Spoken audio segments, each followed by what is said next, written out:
Assalamu alaikum, my dear students. Welcome to all of you in my YouTube channel. So today we are going to discuss the first year physics KPK and federal textbook exercise MCQs. So let's move toward the first question, first MCQs. Which of the following quantity has not expressed in proper unit? Option A, option B, option C and option D.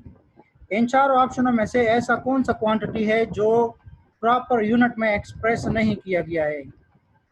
So option number सी को देकर right option है option number सी।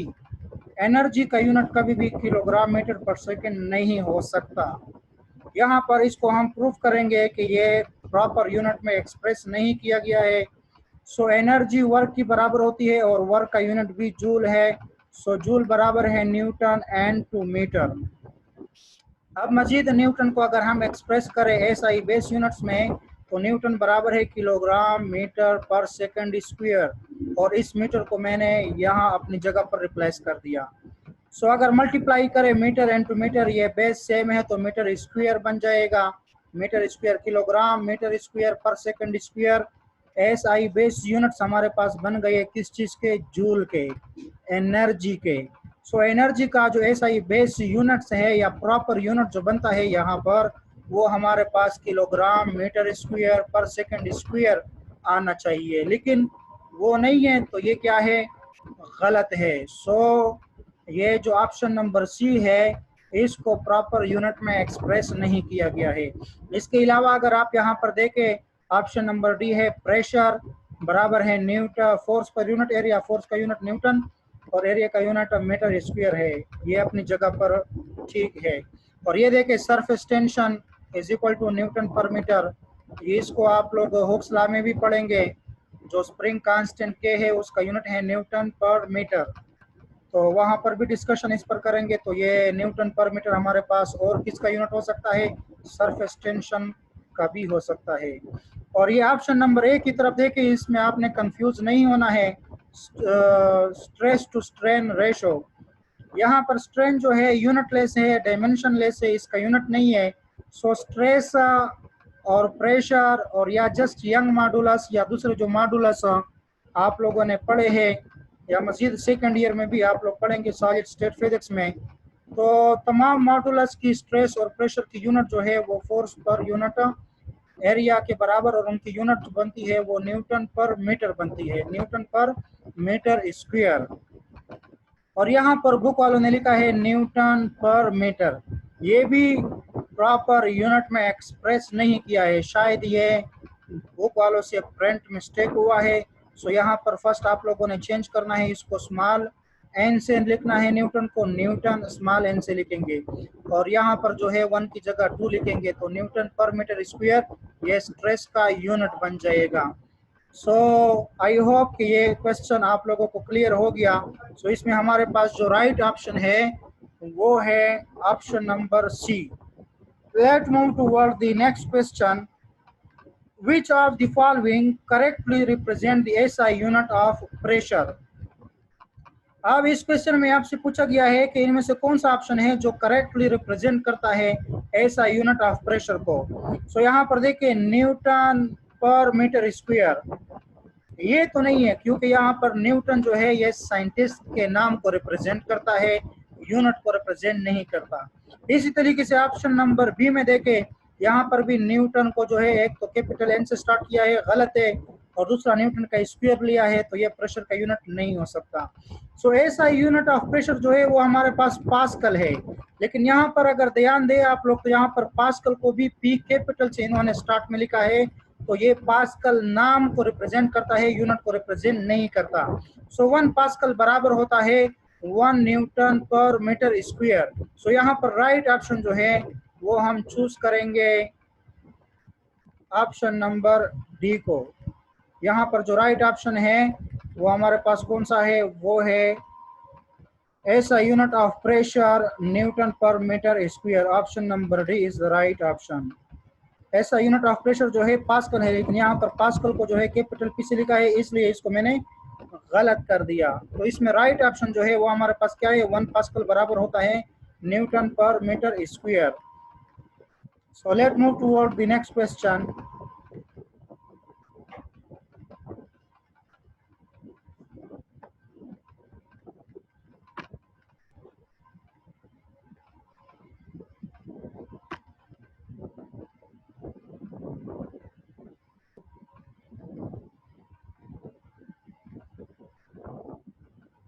Third number question को देखें। Third number question है which of the following में be used as valid formula to calculate speed of ocean waves. V speed को represent करता है, G acceleration due to gravity को represent करती है, लेमडा जो है वेव लेंथ को रिप्रेजेंट करती है यहाँ पर, और ये रो जो है डेंसिटी, और एच जो है वो डिप्थ को रिप्रेजेंट करता है। तो यहाँ पर हमारे पास राइट ऑप्शन जो बनता है वो हमारे पास ऑप्शन नंबर ए है। ऑप्शन नंबर ए को क्यों हमने चूज किया, सो अभी इसका जवाब मैं आपको देता हूँ। सो यहाँ पर देखें, सबसे पहले यहाँ पर आप लेफ्ट और राइट जो डायमेंशंस हैं इनके जो यूनिट्स है उसको मैच करें आपस में, तो फिर देखें कि इनमें कौन सा क्वेश्चन जो है, कौन सा ऑप्शन जो है वो एक दूसरे के साथ मैच करते हैं। अगर हम नाम को देखें तो ये तो ऑलरेडी गलत है। वी देखें, ये वेलोसिटी है, वेलोसिटी का यूनिट बनता है मीटर पर सेकेंड, और ये रो ये मास पर यूनिट वॉल्यूम के बराबर होती है, जी मीटर पर सेकेंड स्क्वायर और एच मीटर। तो ये राइट हैंड साइड इस मीटर पर सेकेंड के बिल्कुल बराबर नहीं हो सकता। सो ऑप्शन नंबर बी जो है ये तो गलत साबित हो गया। अब ऑप्शन नंबर सी की तरफ देखिए, मीटर पर सेकेंड, क्या ये बराबर हो सकता है राइट साइड की? ये जो हमारे पास इनकी डायमेंशन आएगी, इनके जो यूनिट आएंगे, सो देखो ये ऊपर मीटर है नीचे मीटर है, कैंसिल हो जाएगा। सो जी की यूनिट जो है मीटर पर सेकेंड स्क्वायर है और वेलोसिटी की यूनिट मीटर पर सेकेंड, तो ये दोनों फिर भी आपस में बराबर नहीं है। सो यहाँ पर अगर इस ऑप्शन में देखें तो यहाँ पर वेलोसिटी की जो डायमेंशन बनती है वो एल इंटू टी की पावर -1 के बराबर है, और यहाँ पर इसकी राइट साइड पर अगर देखें तो ये हमारे पास लेमडा है, लेमडा की यूनिट जो है वो हमारे पास क्या बनती है, लेमडा की जो यूनिट है वो हमारे पास मीटर बनती है, और जी का जो यूनिट है वो मीटर पर सेकेंड स्क्वायर बनती है, और अंडर द रूट है इन दोनों के ऊपर। सो यहाँ पर अगर आप लोग देखें तो लेफ्ट साइड इसका ये बना, राइट हैंड साइड ये देखो लेमडा मीटर की जगह एल लिखा, और फिर यहाँ पर जी की जगह मीटर पर सेकंड स्क्वायर की जगह एल इंटू टी की पावर -2 लिखा, और अंडर द रूट की जगह 1/2 लिखा। अब ये 1/2 पावर जो है इन तीनों को मल्टीप्लाई हो जाएगा। सो यहाँ पर ये 1/2 अगर पावर में इसके साथ आए तो 2 मल्टीप्लाई 1/2, तो वो एक दूसरे को कैंसिल करेगा, जस्ट 1 रह जाएगा। यहाँ अगर टी के ऊपर आ जाए तो टी के ऊपर -2 मल्टीप्लाई 1/2, 2 कैंसिल करेगा, -1 रह जाएगा। सो हमारे पास आंसर जो आएगा एल इंटू टी की पावर -1, इस राइट साइड से भी वही आंसर आएगा, वही डायमेंशन आएगा जो इसके लेफ्ट साइड का है। सो यहाँ पर हम कह सकते हैं कि हमारे पास जो राइट ऑप्शन है वो ऑप्शन नंबर ए है, जो बराबर है v is equal to under the root lambda into g. ये हमारे पास राइट ऑप्शन है इस क्वेश्चन नंबर थर्ड का। So let move toward the next question of the exercise multiple choice questions.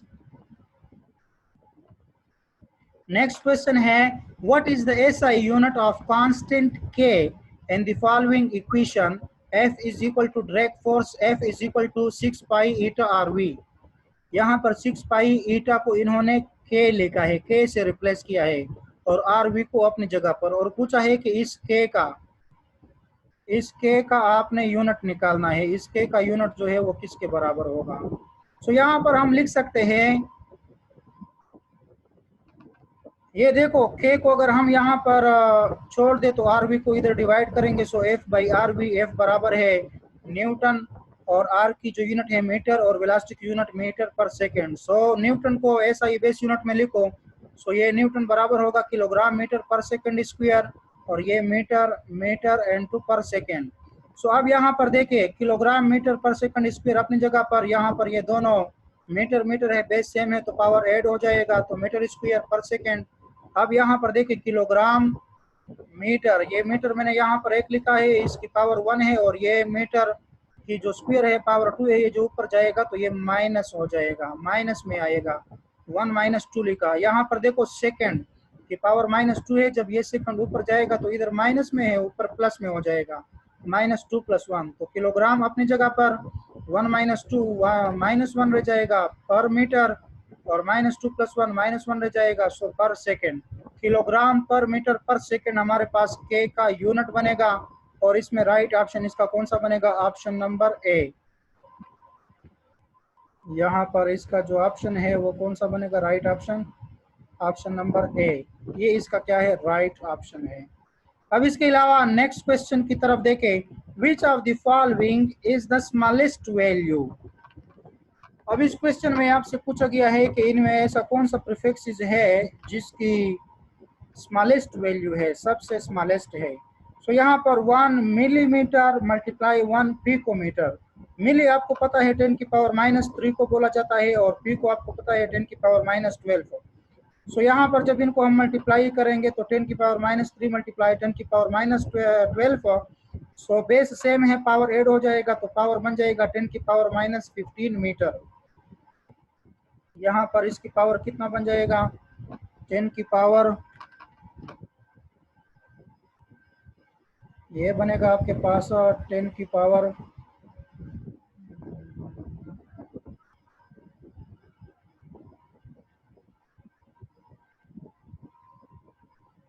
10 की पावर -15 मीटर बनेगा। और यहाँ पर अगर देखें तो ये हमारे पास सेंटीमीटर मल्टीप्लाई किलोमीटर है, तो सेंटीमीटर 10 की पावर -2 और किलोमीटर 10 की पावर 3 मल्टीप्लाई करेंगे तो ये जस्ट 10 की पावर 1 आएगा। 10 की पावर 1, क्योंकि 3 क्या हो जाएगा? 3 से 2 माइनस करेंगे तो 1 रह जाएगा। अब यहाँ पर अगर आप देखें तो यहाँ पर आपके पास है giga metre into exa metre. So giga 10 की पावर 9 है और एक्सा 10 की पावर +18 है, तो ये तो बहुत बड़ा हो गया, ये तो बिल्कुल इसमें नहीं आएगा स्मॉलेस्ट में। सो ऑप्शन नंबर डी की तरफ मूव करते हैं। ऑप्शन नंबर डी है नैनोमीटर मल्टीप्लाई मीटर। नैनो 10 की पावर -9 है, सो 10 की पावर -9 और 10 की पावर -15 ए हमारे पास आया है 10 की पावर -15। सो इसमें जो राइट ऑप्शन है हमारे पास, वो हमारे पास कौन सा बनेगा?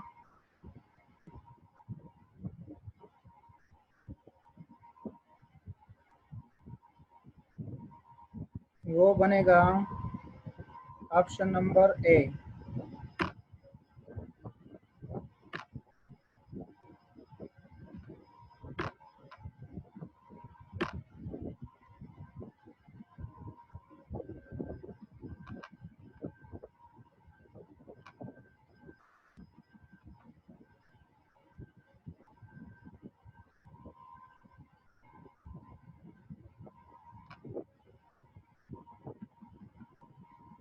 ये हमारे पास क्वेश्चन था, इसमें ऑप्शन नंबर ए, ये वाला जो ऑप्शन है ये हमारे पास राइट ऑप्शन बनेगा। इन चारों में सबसे ज़्यादा स्मॉलेस्ट जो है वो ये हमारे पास फेम्टोमीटर बनता है। 10 की पावर -15 को हम क्या बोलते हैं?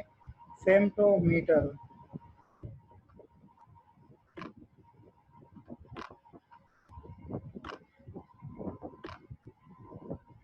So let's move toward the other question.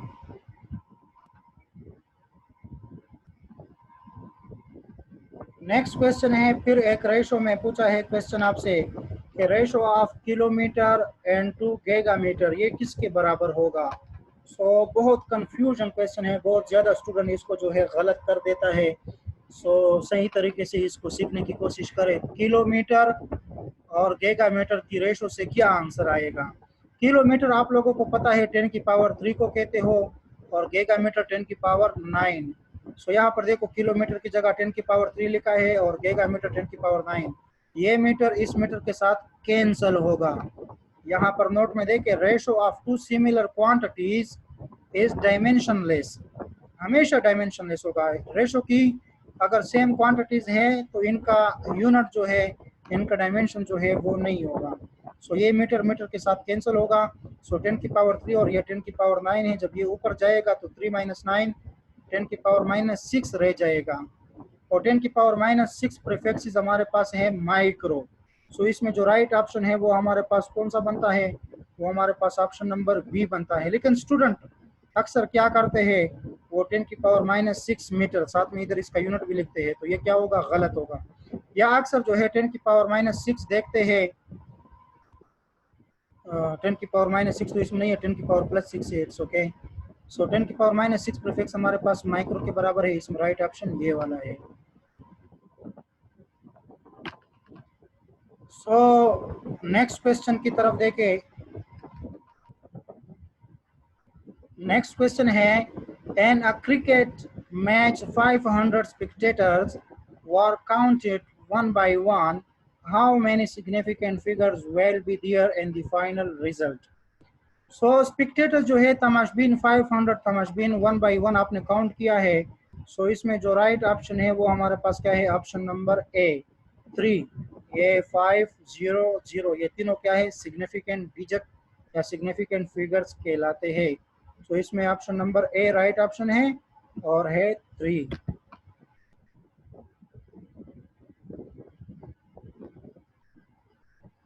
Next question की तरफ देखें। नेक्स्ट क्वेश्चन है,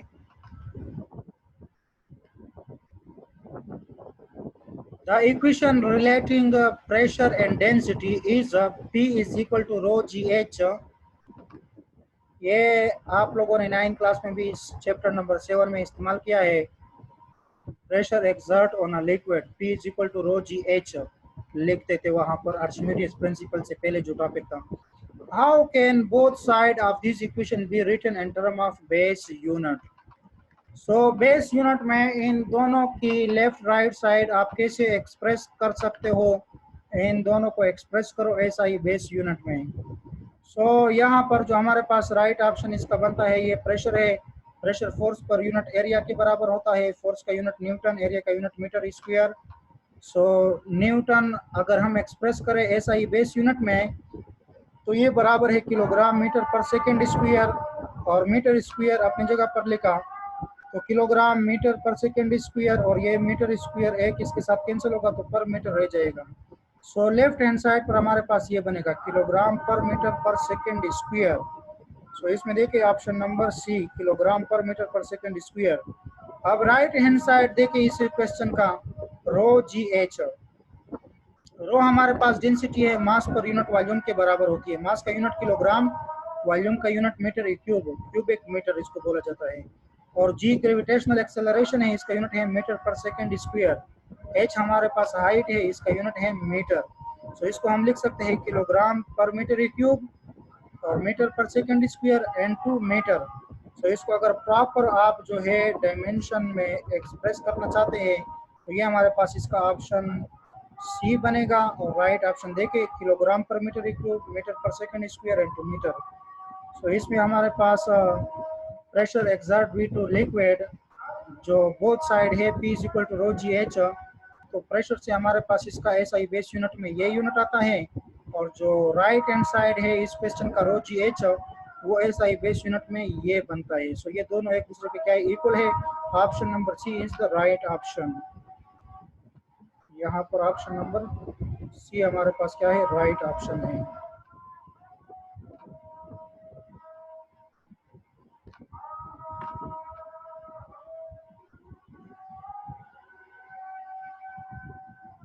सो नेक्स्ट क्वेश्चन की तरफ देखें।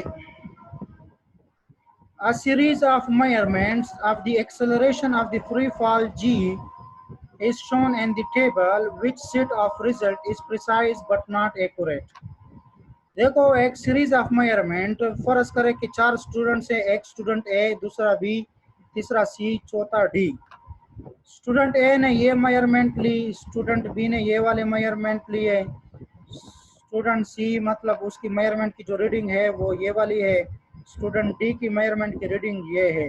सो इसमें first reading, second, third, fourth student की रीडिंग देके इन्होंने acceleration of the free fall g की जो वैल्यू हमारे पास बनती है वो 9.8 बनती है। तो इनमें आपने देखना है कि कौन सा रीडिंग ऐसा है, कौन सा रिजल्ट इन चारों स्टूडेंट का ऐसा है जो प्रिसाइज है but not accurate. So precision के लिए हम लिखते हैं कि how the value close to each other, values आपस में कितने ज्यादा क्लोज होंगे उनको हम प्रिसाइज मेजरमेंट कहते हैं।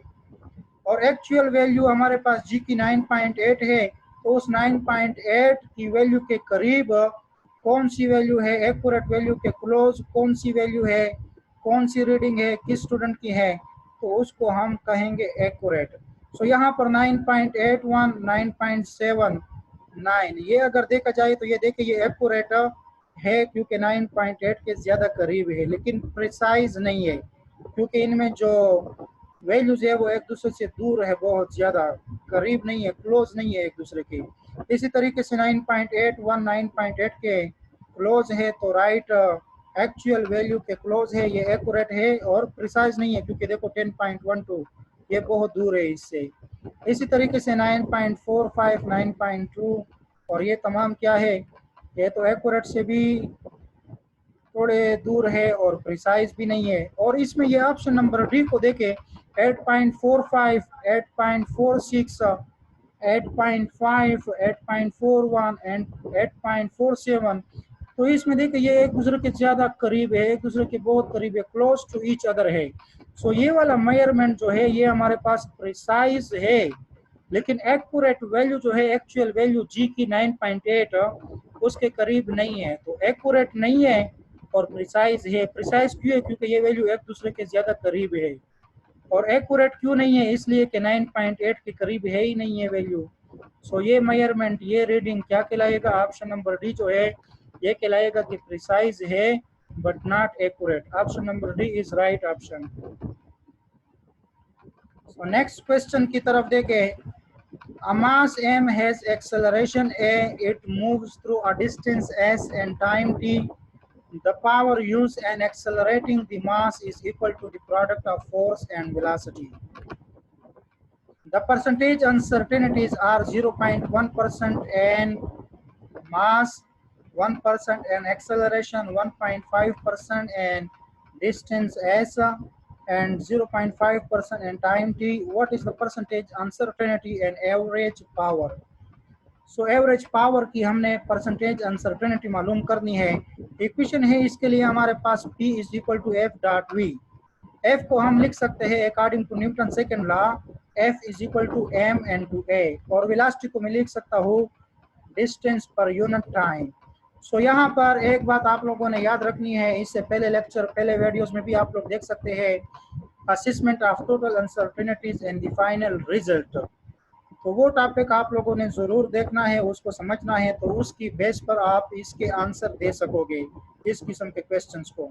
सो वहाँ पर हमने रूल्स पढ़े थे addition, subtraction, multiplication, division uncertainties के लिए। सो अगर हमारे पास percentage uncertainty in case of multiplication या डिवीजन आ जाती है तो इनकी परसेंटेज अनसर्टेनिटीज को हम आपस में ऐड करते हैं। जैसे यहाँ पर मास की जगह 0.1% लिखो प्लस एक्सेलरेशन की जगह 1%, तो ये कितना बन गया 1.1%। यहाँ पर इसका डिस्टेंस का परसेंट कितना है 1.5%, इसको जमा करो 0.5 टाइम टी के साथ। सो 1.5 प्लस 0.5% 2% बनता है, प्लस इन दोनों की जमा से क्या आया है, इन दोनों की परसेंटेज अनसर्टेनिटीज ऐड होगी क्योंकि मल्टीप्लिकेशन में है। तो 1.1 है प्लस इनके साथ ये दोनों मल्टीप्लिकेशन में है तो इनके साथ ऐड करेंगे तो 3.1% percentage uncertainty and the average power में आएगी। सो ऑप्शन नंबर सी हमारे पास क्या है, राइट ऑप्शन है। सो यहाँ पर देखिए आप लोगों के लिए मैंने प्रूव भी किया है। एम ए से कितना आता है 0.1% प्लस 1%, दोनों को ऐड करो 1.1 आता है, और डिस्टेंस में ये और टाइम में ये अनसर्टेनिटी है। सो इन दोनों को ऐड करो और फिर इसके साथ ऐड करो तो ये 3.1% आ जाएगा हमारे पास। देखो एस बाई टी, इन दोनों को ऐड करो 2.0 प्लस दीज, तो ये आपके पास कितना आएगा 3.1% आएगा average power uncertainty. Option number C इसमें कौन सा था, राइट ऑप्शन था।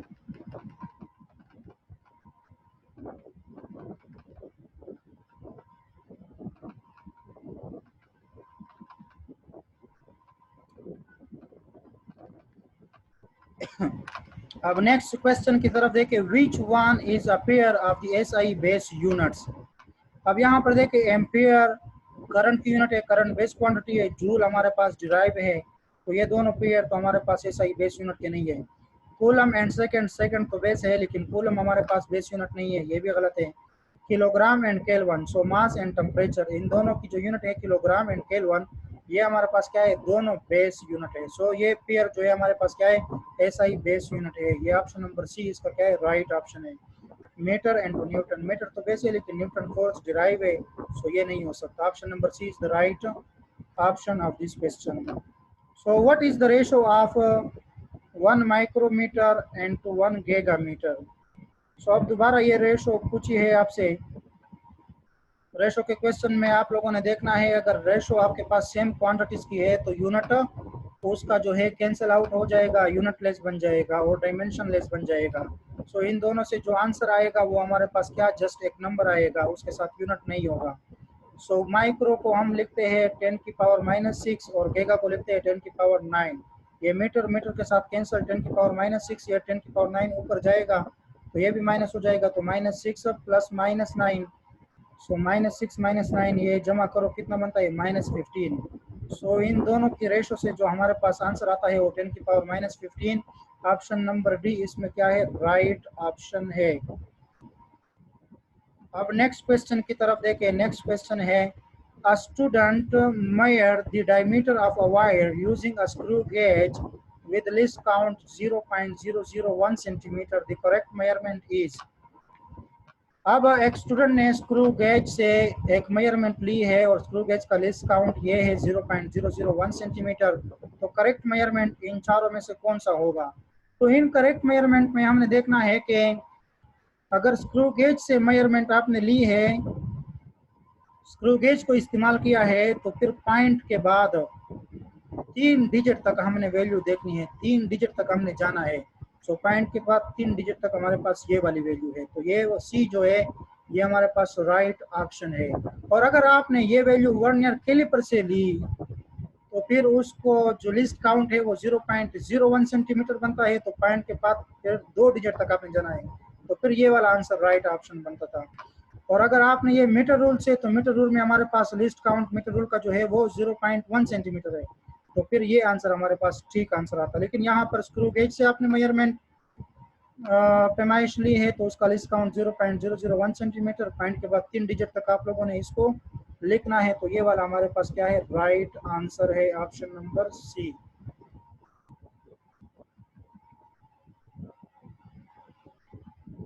The dimensions of frequency are. So frequency की डायमेंशन मालूम करना है। फ्रीक्वेंसी बराबर होती है reciprocal of time, inverse of time. So F is equal to 1/t, तो 1/सेकंड, सेकंड की जगह हम डायमेंशन में उसकी जगह कैपिटल टी इस्तेमाल करते हैं, तो टी को अगर डिनोमिनेटर से नोमिनेटर में लाते हैं तो उसकी पावर माइनस हो जाएगी, तो टी की पावर -1 हमारे पास राइट ऑप्शन है। Which one is the least सब मल्टीपल, इसमें से कौन सा लीस्ट सब मल्टीपल है। एक मल्टीपल होते हैं, एक सब मल्टीपल होते हैं। मल्टीपल वो होते हैं जिनकी पावर जो है 10 की पावर प्लस में वैल्यूज आती है। सब मल्टीपल वो होते हैं जिनकी 10 की पावर जो है 10 की पावर माइनस में आती है। सो इसमें जो है पी को 10 की पावर -12 है, फिम को हमारे पास 10 की पावर -15 है, और ये जो है हमारे पास 8 और 10 की पावर -18 है, और ये नैनो जो है हमारे पास 10 की पावर -9 है। प्रीफिक्स की टेबल आपने देखनी है, वहाँ पे इन सारे वैल्यूज आप लोगों ने रटा करनी है, याद करने हैं। यहाँ पर जो राइट ऑप्शन है वो R2 बनती है। R2 10 की पावर -18 इन सब से जो है छोटी है, लीस्ट है। सो 1 फेम2 इज इक्वल टू 1 फेम2, यहाँ पर आपने पढ़ा कि फेम2 10 की पावर -15 के बराबर है। सो ऑप्शन नंबर बी इसमें राइट ऑप्शन है। 1 फेम2 इज इक्वल टू 10 की पावर -15। अब 10 की पावर +15 को क्या कहते हैं, तो सी टेबल ऑफ प्रीफिक्सेस। बुक में देखे, टेक्स्ट बुक में आपके लिए प्रीफिक्सेस की टेबल दी गई है। सो आप देखिए, the scientific notation of a number 0.0023 is expressed as. Scientific notation में फर्स्ट हम नंबर को एक्सप्रेस कैसे करेंगे, ऐसे करेंगे कि ये जो हमारे पास फर्स्ट नॉन जीरो डिजिट है इसके बाद हमने पॉइंट लगाना है। जैसे इसमें देखिए पॉइंट यहाँ पर लगाया है, यहाँ पर लगाया है। सो अब जब आप पॉइंट यहाँ पर लेफ्ट साइड से राइट की तरफ मूव करोगे तो 10 की पावर वैल्यूज माइनस में आएगी, और अगर आप पॉइंट को राइट साइड से लेफ्ट की तरफ ले जाओगे तो फिर 10 की पावर वैल्यूज प्लस में आएगी। तो अब यहाँ पर देखिए इस पॉइंट को मैंने लेफ्ट से राइट की तरफ मूव करना है, तो वैल्यू 10 की पावर माइनस में लूंगा। सो 2.3 मल्टीप्लाई 10 की पावर -3 इसमें राइट आंसर है, क्योंकि ये साइंटिफिक नोटेशन में है। साइंटिफिक नोटेशन का रूल क्या है कि non zero digit, first non zero digit के बाद आपने पॉइंट लगाना है। ये स्टैंडर्ड बी है हमारे पास। सो 3 मल्टीप्लाई 10 की पावर -3। -3 क्यों लिखा, इसलिए कि पॉइंट के बाद यहाँ तक पॉइंट जो मैंने मूव किया तो इसमें 3 डिजिट आते हैं, 1 2 एंड 3। सो ये हमारे पास क्या है, राइट ऑप्शन है इसका। सो मजीद अब इसके अलावा इसके ईटा के जो एमसीक्यूज है वो नेक्स्ट वीडियो में, नेक्स्ट लेक्चर में डिस्कस करेंगे। और उसके साथ रिलेटेड जो हर दफ़ा बोर्ड के पेपर में या ईटा एमकेटी केट के पेपर में एमसीक्यूज आते हैं chapter number first federal board या केपीके बोर्ड के टेक्स्ट बुक के मुताबिक, तो प्रीवियस जितने भी पेपर हैं उन तमाम से हम क्वेश्चन को कलेक्ट करेंगे और सॉल्व करेंगे 1 बाई 1 एमसीक्यूज को स्टेप वाइज, इसी तरह सॉलिड रीजन के साथ। सो इस वीडियो को शेयर करें, लाइक करें और मेरे इस चैनल को सब्सक्राइब करें ताकि मज़ीद इस किस्म की वीडियोस विद रीज़न आप तक जो है सबसे पहले पहुंचे।